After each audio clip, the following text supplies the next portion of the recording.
Hey, so this week on Ask Allison, we are talking about how to manage your practice and your life in a way that's going to keep you from burning out. We're going to start here with this question. I've had a difficult experience with my last agency, which was kind of following me to the group I'm in now. I've read a lot of your posts and have seen your videos about burnout, and I don't know where to go next. I would love to start my private practice, but I'm having a hard time feeling excited about something new.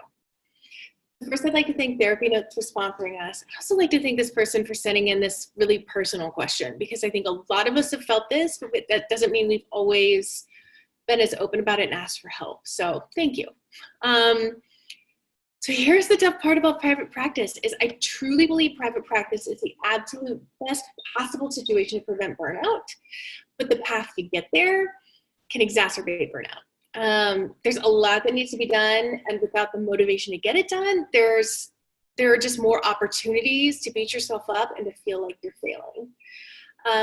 Have this tendency to blame burnout on work, and that is the primary culprit most of the time. But I want you and anybody else watching this to look at the things in your non-work life that might be contributing or potentially primary for burnout. It's really, really rare for life to be super chill when work is feeling hellish. And I bring that up because sometimes there are systems that you can put into place in life that clear up some time and some emotional space. So if we were having this conversation together, instead of just me talking into the computer screen, going off your question, I would ask what's working for you in the group you're in right now. If it's a temporary situation and private practice is your goal, can you find some healing while you kind of rest in this group practice that you're in? I'm not sure if the difficult situation you mentioned means that it's toxic there, or if you mean your burnout followed you from the job that worked less well for you, or what. But if you can take a breather in this group practice for a while and do some really meaningful work at a job that you can just show up, therapize, and leave, then it might be a better situation than adding stress to the mix and starting up your own private practice right this second.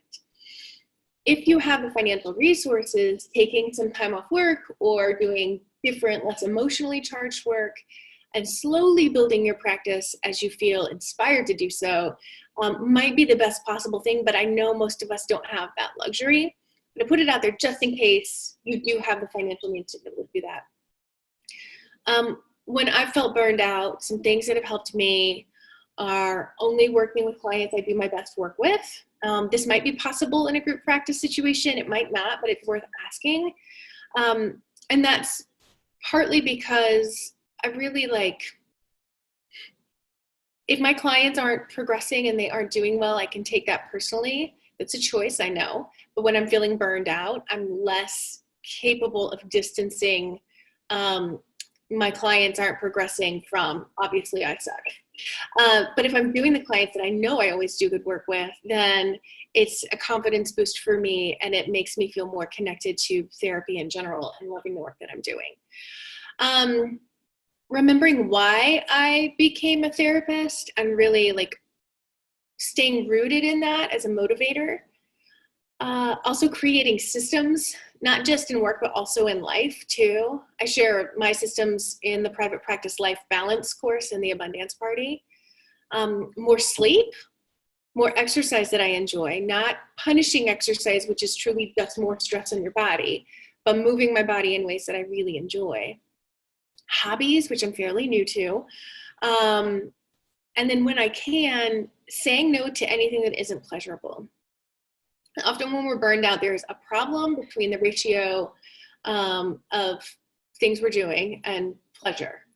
And if the word pleasure feels like, what's that? Or that word feels weird to listen to or whatever, it's a sign you're probably burned out or heading there or have some issues around accepting and experiencing pleasure.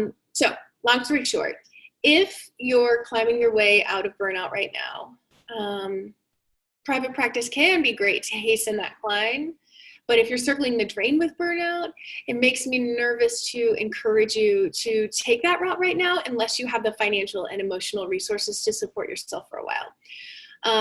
And I know some jobs make it impossible to heal and drastic measures have to be taken sometimes. Yeah, I know when I went full-time into private practice, I was so burned out and I just had 3 months of savings and ripped off the Band-Aid and like dove head first because I had no other income and I had to. I also mentioned the private practice life balance course. It's in the Abundance Party. It is my most personal course for sure. And the reason that I do private practice consulting is because I've just seen too many great therapists leave the profession because they got burned out. And it just festers, burnout festers. And it's possible in private practice to get burned out too.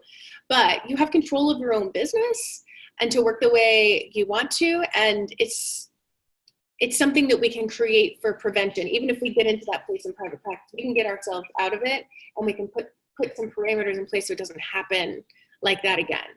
So you'll hear, these are gonna be longer than a lot of the other Ask Allisons because I feel really, really passionately about this because I want us all to stay in this profession as long as we want to and not feel like we just can't keep going. I mean, who wants that as a profession, right? So I'm honestly not sure if I answered your question, but I hope that I have given you some things to think about and possibly implement. And if you want to go deeper, the Private Practice Life Balance course is a great resource, and you can get that at abundanceparty.com.